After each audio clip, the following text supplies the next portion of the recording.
નમસ્કાર વિદ્યાર્થી મિત્રો, આપણે ગત વિડિયો લેક્ચરની અંદર એટલે કે અગાઉના લેક્ચરમાં આપણું જે ચોથા નંબરનું જે ચેપ્ટર છે કર્ણ કા જીવન દર્શન, જો એક ખંડ કાવ્યાંશ છે, તો આ ખંડ કાવ્યાંશની અંદર આપણે પહેલા પાઠની અંદર પહેલા ભાગની અંદર આપણે પાઠ્યપુસ્તકના પાના નંબર એ 12 ઉપર છેલ્લે ચર્ચા કરી, તો આજના વિડિયો લેક્ચરની અંદર આપણે કાવ્યનો જે ભાવાર્થ સમજીએ છીએ એ ભાવાર્થને આજે આપણે આગળ લઈ જઈએ તો ખાસ કરીને એ છેલ્લે એ આપણે પેજ નંબર 12 ઉપરની જે અંતિમ પંક્તિઓ છે એના ઉપર આપણે જે चर्चा करता था, इन्हीं अंदर कर्ण श्री कृष्ण से कहता है कि होकर समृद्ध सुख के अधीन मानव होता नित तपस्वी, अर्थात कर्ण भगवान श्री कृष्ण से कहता है कि मानस यानी कि मानव सुख से यानी कि समृद्ध होकर वह सत्ता में समृद्धि में उनका जो प्रभाव है वह खो देता है, यानी कि वह तपक्षीण हो जाता है। तपक्षीण यानी कि वह प्रभावहीन हो जाता है। सत्ता, किरीट, मणिमय आसन करते मनुष्य का तेज हरा, यानी कि जो व्यक्ति के पास सत्ता आती है, किरीट यानी कि मुकुट, और साथ साथ मणिमय आसन कि जिनके पास सत्ता होती है, मुकुट होता है यानी कि ताज होता है, और साथ साथ जो मणिमय आसन यानी कि जो रत्न जड़ित सिंहासन पर जो बैठता है, यानी कि जो सिंहासन, मुकुट, सत्ता, ये सभी मनुष्य का तेज भर लेता है। देखिए कि आसन करते मनुष्य का तेज हरा, आ बधी वस्तु सत्ता से, मुकुट से, सिंहासन से, ये सत्ता मानस ने जયારે મળે છે ત્યારે માણસનું જે તેજ છે, એનું જે ઓજ છે એને એ હરી લે છે। અર્થાત નર વિભવ હેતુ લલચાતા है કે માણસ વૈભવ માટે, ધન માટે, સંપત્તિ માટે એ લલચાય છે, સાથે સાથે પર વહી મનુષ્ય को खाता है, પણ એ ધન છે, સંપત્તિ છે, સત્તા છે, ये पद से, प्रतिष्ठा से, अब बधी वस्तु से मनुष्य ने अंते खाई जाए, यानी कि कहने का मतलब है कि ये जो सभी संसार की कोई चीज वस्तुएं है, जो भौतिकता है, ये सभी बातें, ये सभी वस्तु ये नाशवंत है, इसलिए मनुष्य अपने साथ कुछ नहीं ले जाता, और वह सत्ता के, वैभव के मद में, अहंकार में आकर वह अपनी जो मनुष्यता है, वह अपना जो तेज है, वह उसे स्वयं खो देता है। इसलिए यहाँ पर कर्ण को एक किसी भी प्रकार की सत्ता की लालसा नहीं है, उन्हें किसी भी प्रकार के वैभव की लालसा नहीं है, क्योंकि वह जानता है कि वह सत्ता लालसा मनुष्य को एक न एक दिन उसे प्रभावित बना देगा, और वही वैभव एक दिन मनुष्य का तेज भर लेगा, यानी कि वही वैभव मनुष्य को खा जाता है, यानी कि उन्हें नष्ट कर देता है। मतलब कि मनुष्य का जब विनाश होता है तब ये सत्ता, लालसा, यानी कि ये जो वैभव है, ये भौतिकता है, वह सभी वस्तु मनुष्य को यहाँ गवा कर ही जाना पड़ता है। इसलिए कर्ण इन सभी बातों की वह लालसा नहीं रखता, वह स्पष्ट तरीके से कृष्ण को ये बता देता है। तो यहाँ तक दोस्तों हमने पिछले क्लास में जो बातें की, यहाँ से ऊपर पेज नंबर 13 के ऊपर हम देखते हैं कि चांदनी पुष्प छाया में पल नर गले बने सुमधुर कोमल, पर अमृत क्लेश का पिए बिना आतप अंधड़ में जिए बिना, यानी कि यहाँ पर हमें कर्ण ये कहता है कि मनुष्य अगर चांदनी में, रोशनी में या तो पुष्प की छाया में भले ही पले, यानी कि भले ही उसका चांदनी में पुष्प की छाया में भले ही उसका पालन पोषण हो, यानी कि भले ही पले, पर वह सुमधुर फल, यानी कि नर गले बने सुमधुर, यानी कि चांदनी में जो फूलोनी छायानी अंदर माणस से कदाच भले उछरीने मनुष्य मोटो थाय, पण साथे साथे एमां ए भले कोमल बने, पर अमृत क्लेश का पिए बिना, यानी कि मनुष्य कष्ट यानी कि पीड़ा का अमृत पिए बिना वह कभी भी महान नहीं बन सकता। और आगे आतप अंधेर में जिए बिना, जो व्यक्ति आतप यानी कि प्रकाश तेज, जो व्यक्ति तेज में प्रकाश में यानी कि धूप में और आंधी के साथ अंधड़ यानी कि यहाँ तूफान, जो व्यक्ति धूप में या तो आंधी में जिए बिना वह व्यक्ति मजबूत नहीं बन सकता। इसलिए यहाँ पर कहा गया है कि पर अमृत क्लेश का विष पिए बिना आतप अंधेर में जिए बिना, कि जे मनुष्य एक कदाच ए कष्ट रूपी अमृत ने ज्યાં સુધી પીવે નહીં અને જ્યાં સુધી એ ધૂપ એટલે કે અહીંયા તેજ તડકામાં અને ઝંઝાવત કે તૂફાનની સામે જ્યાં સુધી એને સહન ન કરે ત્યાં સુધી वह मानस यानी कि वह मनुष्य कहलाता नहीं। आगे की पंक्ति देखिए कि वह पुरुष नहीं कहला सकता, कि जे मानस जीवन के अंदर कष्टों सहन न करे, जे आंधी सहन न करे, जे तूफान सहन न करे, जे ताप सहन न करे, એટલે કે જીવનની અંદર જે વ્યક્તિને કષ્ટ સહન કરવાનો ક્યારે અવસર મળતો નથી એ વ્યક્તિ ખરેખર એ મનુષ્ય कहवाय नहीं, यानी कि मनुष्य कहला सकता नहीं, विघ्नों को नहीं हिला सकता, यानी कि वह व्यक्ति जीवन में आने वाले जो विघ्न होते हैं, जो मुसीबत होती है, जो समस्या होती है, उनके सामने वह संघर्ष नहीं कर सकता, यानी कि उन्हें वह हिला नहीं पाता, यानी कि वह खुद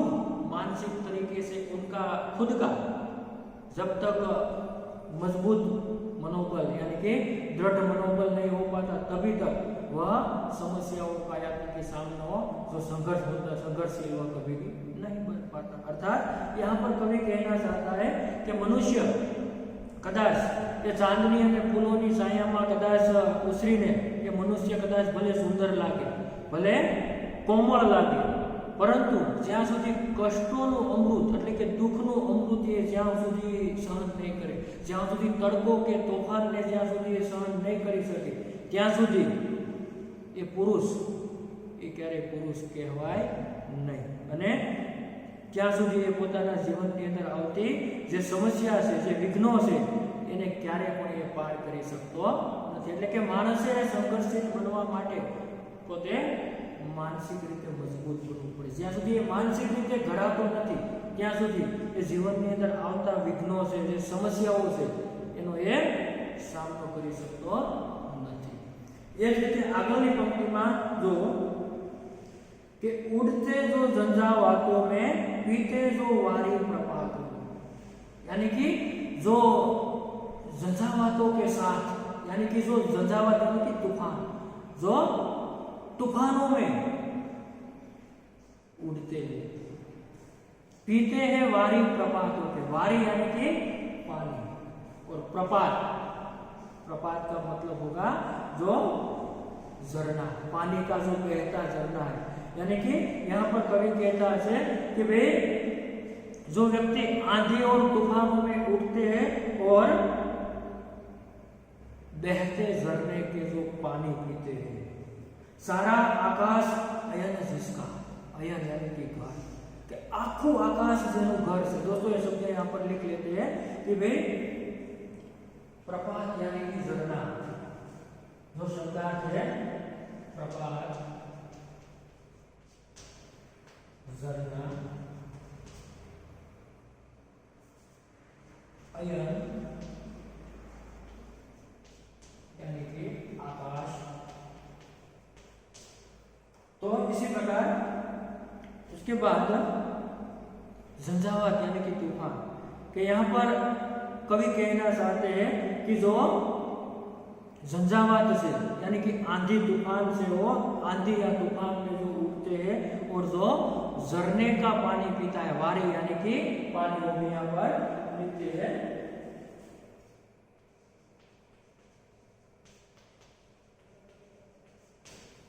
जो झंझावातों के साथ खिलाफ उठता है, जो झरने का प्रपातों का पानी पीता है, सारा आकाश जिनका घर है, यानी कि सारा आकाश अयन जिनका, विषधर भुजंग भोजन जिनका, यानी कि जो जहरीला सांप होता है, भुजंग भुजंग यानी कि सांप, विषधर जो जहरीला, कि जो जहरीला जो सांप होता है जिनका भोजन होता है, जो आंधी और तूफान में जो उड़ता है, साथ साथ जो प्रपातों के झरने का जो पानी पीता है, वे ही फणिबंध चुराते हैं। फणिबंध यानी कि जो नागपाश होता है, नाग का जो बंधन होता है, जिसे हम कहते, वही जो फणिबंध चुराते हैं, यानी कि वही नागपाश चुराते। तो कौन नागपाश चुराते हैं? तो कहते हैं कि जो झंझावात है, तो आंधी तूफान में उठते, जो बहते, जो झरने के यानी कि पहाड़ी में जो बहते झरने हैं, उनके जो पानी पीते हैं, साथ साथ सारा आकाश जिनका घर होता है, और विषधर यानी कि जहरीला सांप जिनका भोजन होता है, वही मनुष्य यानी कि वही मनुष्य नागपाश को छुड़ाते हैं, यानी कि नाग का बंधन जो मुश्किल होता है, वही व्यक्ति छुड़ा पाता है, और धरती का हृदय जुड़ाते हैं, और वही व्यक्ति, वही मनुष्य यानी कि वही मनुष्य धरती को शीतलता प्रदान करता है, यानी कि धरती को सुंदरता प्रदान करता है। इनका जीवन संघर्षशील है, यानी कि जो संघर्ष में अपना जीवन जो मजबूत दृढ़ बनाते हैं, वही व्यक्ति समस्या का सामना आसानी से कर सकता है। और इसलिए कर्ण अंत में कहता है कि मैं गरुड़ हूं। कृष्ण क्या कहता है? कृष्ण ने, हे कृष्ण मैं गरुड़ हूं, यानी कि गरुड़ को कर्ण अपना आदर्श मानता है। जो गरुड़ हमने आगे देखा कि आंधी तूफान में झंझावातों में उठता है, बहते झरने का जो पानी पीता है, सारा आकाश जिनका घर होता है, और जहरीला सांप जिनका भोजन होता है, वही नागपाश या तो फणिबंध का बंधन से हमें छुटकारा दिला सकता है, और साथ साथ वही धरती को शीतलता प्रदान कर सकता है। और इसीलिए वह यहाँ पर कर्ण अपने आप को गरुड़ का आदर्श मानता है, और उसे आदर्श मानकर कृष्ण से कहता है, अंतिम पंक्तियों में देखिए दोस्तों, मैं गरुड़ कृष्ण, मैं पक्षीराज, सिर पर न चाहिए मुझे ताज, यानी कि मैं गरुड़ के समान हूं कृष्ण, मुझे मस्तक पर यानी कि मुझे सिर पर मुकुट नहीं चाहिए, मुझे सिर पर ताज नहीं चाहिए। और दुर्योधन पर है विपद घोर, यानी कि अभी दुर्योधन पर भयंकर, घोर यानी कि भयंकर, कि दुर्योधन पर एक भयंकर विपदा है, यानी कि भयंकर मुसीबत है। सकता न किसी बीच उसे सो, यानी कि अब किसी वक्त दुर्योधन के ऊपर घोर संकट है, घोर मुसीबत है। सकता न किसी विषय उसे छोड़, रणखेत पाटना है मुझको, अहिपाश काटना है। क्योंकि हे कृष्ण मैं गरुड़ हूं, यानी कि मैं पक्षीराज गरुड़ के समान हूं, और मुझे किसी भी प्रकार का ताज नहीं चाहिए, मुझे किसी भी प्रकार की सत्ता नहीं चाहिए, क्योंकि अभी मेरे जो प्रिय मित्र है उन पर अभी नागपाश जैसा यानी कि अहिपाश जैसा घोर संकट आया है, यानी कि वह अभी मुसीबत में आया है। इसलिए मुझे रण मैदान में जाकर, यानी कि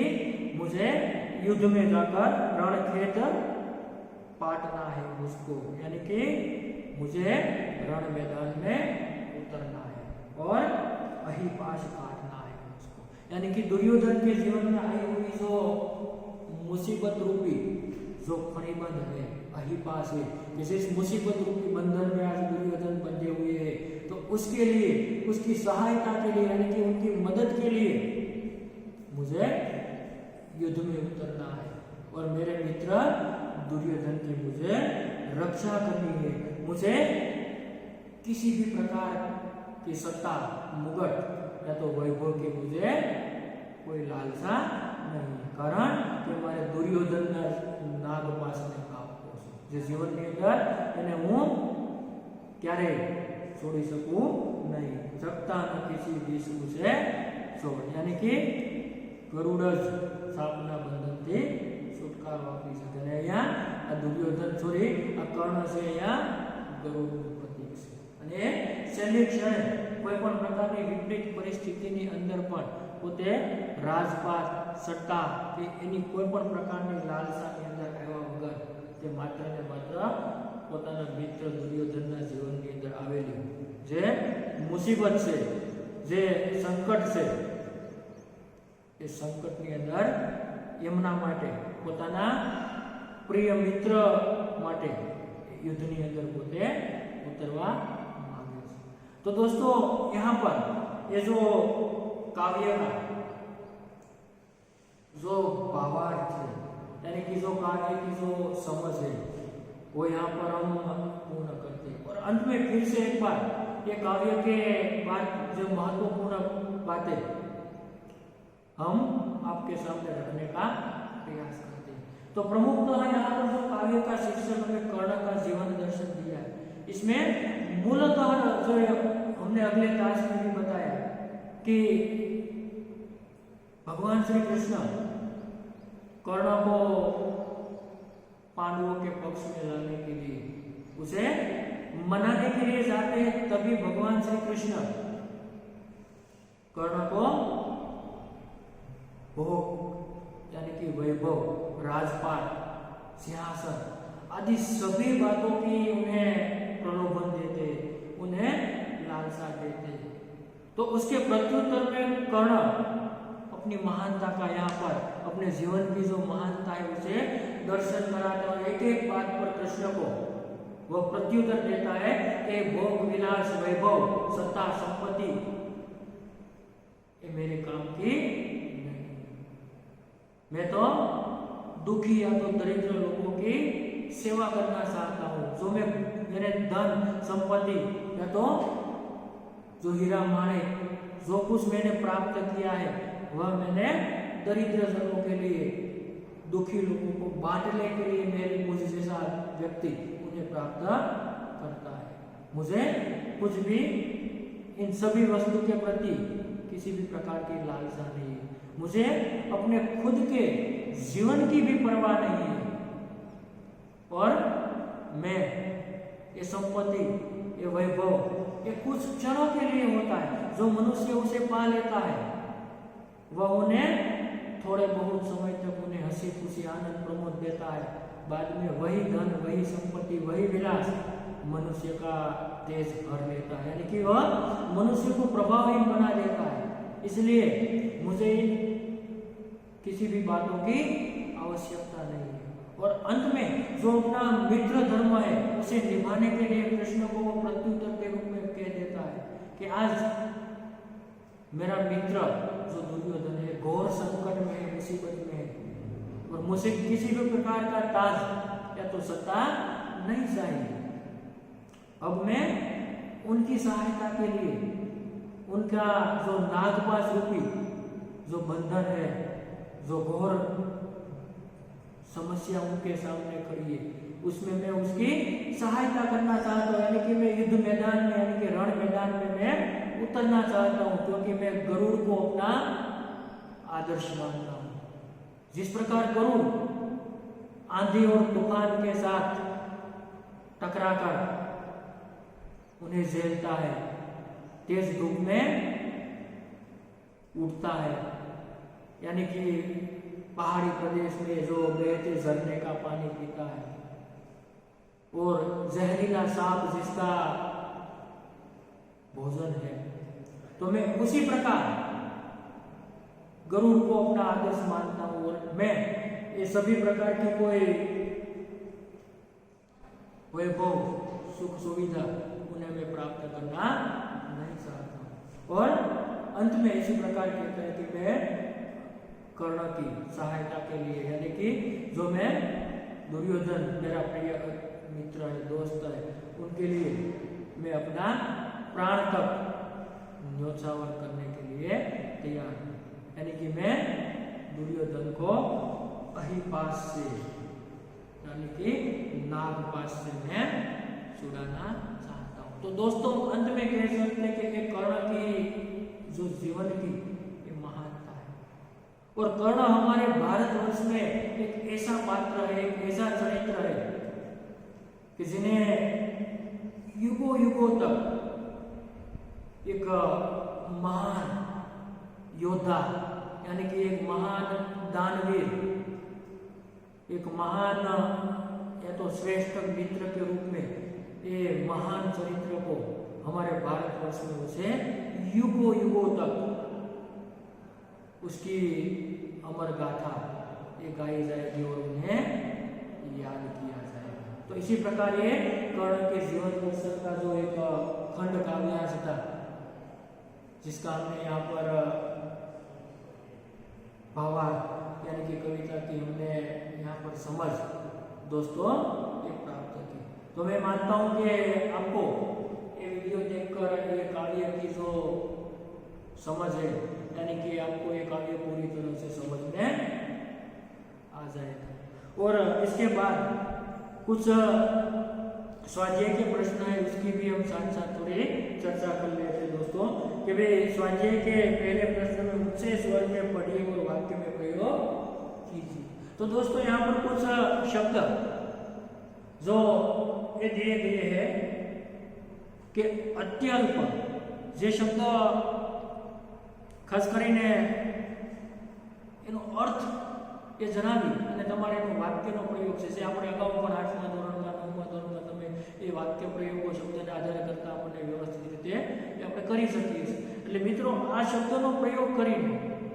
ધારો કે હું એને તમને અર્થ આપું છું, તમારી પાસે પુસ્તક લઈને તમે સાથે બેઠા છો, કે પ્રશ્ન છે એ એનો ઉત્તર જે શબ્દ છે શબ્દનો અર્થ તમે લખી અને એ લખી લેજો बहुत अत्यल्प, यानी कि बहुत थोड़ा। तो આપણને એનો અર્થનો ખ્યાલ આવી ગયો, પણ એ શબ્દનો પ્રયોગ કરીને આપણે એ વાક્યનો પ્રયોગ કરવાનો છે। અત્યલ્પ यानी कि बहुत थोड़ा, જે આપણે આ કવિતાના શબ્દો છે, જે એની અંદર આવેલા છે શબ્દ આપણે આગળના વિડિયો લેક્ચરની અંદર બોર્ડ ઉપર મેં લખીને તમારી સામે મૂક્યાના પણ। બીજો શબ્દ છે ચાકચક્ય, यानी कि चमक दमक। तीसरा शब्द है कनकाब, कनकाब यानी कि सुनहरे। बाद का शब्द से तपक्षीण, तपक्षीण यानी कि प्रभावहीन। पसीनो शब्द से क्लेश, क्लेश क्या तो कष्ट, अभी भी हमने उनका अभ्यास किया। फिर झंझावात, तूफान, और अंतिम शब्द है फणिबंध। फणिबंध यानी कि नागपाश, जो नागों का बंधन होता है, उनका जहरीला बंधन होता है, जिसे फणिबंध कहा जाता है। तो ए रीते आ शब्दों से ए लखीनो अर्थ के तमे वाक्यમાં પ્રયોગ કરવા માટેનો તમે પ્રેક્ટિસ કરી શકો છો। પછીના થોડા પ્રશ્નો છે સંક્ષેપ में, यानी कि टूकમાં उत्तर आपो। विभव से क्या प्राप्त होता है? तो हम कह सकते हैं विभव से मनुष्य को ढेर सारी चिंताएं और थोड़ी बहुत हंसी खुशी प्राप्त होती है, और उसके साथ साथ क्षणिक भोग विलास उन्हें प्राप्त होता है, वह भी क्षणिक होता है। उनके सिवा मनुष्य वैभव से, यानी कि विभव से कुछ प्राप्त नहीं कर सकता। विभव शब्द मित्र दोस्तों ये वैभव, तो वैभव से ये बात हमें प्राप्त करते पे थोड़ी घनी हसी खुशी, साथे साथे વધારે ચિંતાઓ અને ક્ષણિક સુખ સુવિધા ભોગ વિલાસ એ ક્ષણિક એટલે કે ટૂંક સમય માટે, થોડા સમય માટે પ્રાપ્ત થઈ શકે, વધારે નહીં। પછીનો પ્રશ્ન છે ધન સંપત્તિ किस लिए है? तो हम कह सकते हैं धन संपत्ति परोपकार के लिए है, यानी कि दूसरे लोगों का भला करने के लिए, दूसरे का कल्याण करने के लिए, परोपकार के लिए। बाद में समृद्धि सुख के अधीन मानव का क्या होता है, यानी कि मनुष्य को ज्यादा सुख समृद्धि मिलती है तब क्या होता है, मनुष्य का जो तेज होता है वह हर लिया जाता है, यानी कि मनुष्य का तेज हरा जाता है, साथ साथ मनुष्य प्रभावहीन बन जाता है और दिन प्रतिदिन वह नष्ट यानी कि लुप्त की ओर चला जाता है। अंतिम सवाल है फणिबंध कौन चुराते हैं, तो हम कह सकते हैं कि फणिबंध गरुड़ जैसे साहसी और वीर पुरुष ही चुरा पाते हैं, तो चुरा सकते हैं। और अंतिम शब्द उसका बाद तीसरा प्रश्न है निम्नलिखित पंक्तियों का भावार्थ स्पष्ट कीजिए। तो दोस्तों यहाँ આપણને બે કાવ્ય પંક્તિ આપેલી છે જે આપણે કાવ્યની સમજૂતીની અંદર એ સમજી ગયા। હવે એક મિત્રો ખાસ ધ્યાન રાખો, જ્યારે કાવ્ય પંક્તિનો આપણને ભાવાર્થ પૂછે अथवा तो એવું પૂછેલું હોય કે નિમ્નલિખિત કાવ્ય પંક્તિઓ का आशय स्पष्ट कीजिए, तो दोस्तों आशय के अथवा तो भावार्थ के બે જ વસ્તુ છે કે આશય आशय એટલે ભાવાર્થ। आशय स्पष्ट कीजिए એવું પણ પૂછી શકે અને તમને ભાવાર્થ સ્પષ્ટ कीजिए એવું પણ પૂછી શકે। તો મિત્રો જ્યારે કોઈ પણ કાવ્ય પંક્તિનો આપણે ભાવાર્થ જ્યારે રજૂ કરતા હોય ત્યારે એ કાવ્ય પંક્તિ છે એની સમજૂતી એના ભાવાર્થ એ આપણે કાવ્યમાં સમજાવે એ પ્રમાણે લખવાની હોય છે। પણ એક વસ્તુ ધ્યાન રાખવાની કે એની જે પ્રસ્તાવના છે એની શરૂઆત છે હંમેશા એ રીતે બાંધવાની કે ભાઈ પ્રસ્તુત કાવ્ય પંક્તિયા, દાખલા તરીકે આપણે જોઈએ કે ભાઈ આ પંક્તિઓનો આપણે ભાવાર્થ સમજાવવો છે, વૈભવ વિલાસ की चाह नहीं, तो हम कह सकते हैं प्रस्तुत काव्य पंक्तियां रामधारी सिंह दिनकर जी की कर्ण का जीवन दर्शन नाम की जो खंड काव्य है जिसमें से ली गई है, जिसमें कवि कहना चाहते हैं कि ત્યાંથી શરૂ કરીએ અને આપણે કાવ્ય પંક્તિની એ ભાવાર્થ લખવાની શરૂઆત એટલે જે તે કાવ્ય હોય જે તે એના લેખક હોય કવિ હોય એનું નામ કે પ્રસ્તાવના શરૂઆત કેવી રીતે બાંધી દેવાની કે જેવી રીતે અહીંયા કીધું કે ભાઈ પ્રસ્તુત કાવ્ય પંક્તિયા रामधारी सिंह जी दिनकर की जो खंड काव्य है रश्मि रथी उसका जो खंड काव्यांश है कर्ण का जीवन दर्शन जिसमें से ली गई, जिसमें कवि कहना चाहते हैं कि એવું કરી અને લખવાની શરૂઆત કરી દેવાની। એવી રીતે બીજી કાવ્ય પંક્તિ મિત્રો એ પણ અહીંયા પાઠ્યપુસ્તકની અંદર જે આપણે સમજાયના આધારે તમે એને વ્યવસ્થિત લખી શકશો। પછી ટિપ્પણીયા લીખીએ તો મિત્રો આપણે સામાજિક વિજ્ઞાનની અંદર જે ટૂંક નોંધ લખીએ છીએ ટિપ્પણી એટલે કે એ જે અહીંયા એવું કે ભાઈ કર્ણ की અભિલાષા, તો કર્ણની શું ઈચ્છા હતી, શું અભિલાષા હતી એના વિશે 5-7 વાક્યો આપણે લખવાના। પછી કર્ણ का मित्र धर्म, तो कर्ण का मित्र धर्म कैसा था એના વિશે આપણે નોંધ લખવાની। તો એ ટિપ્પણીયા સ્પષ્ટ कीजिए। એ રીતે આપણે કાવ્યની જે સમજ મેળવી એના આધારે એ આપણે મૌલિક આપણા વિચારો છે એ લખવાના છે। એવી રીતે વિરોધી શબ્દ, પાંચમો પ્રશ્ન છઠ્ઠો શબ્દ છે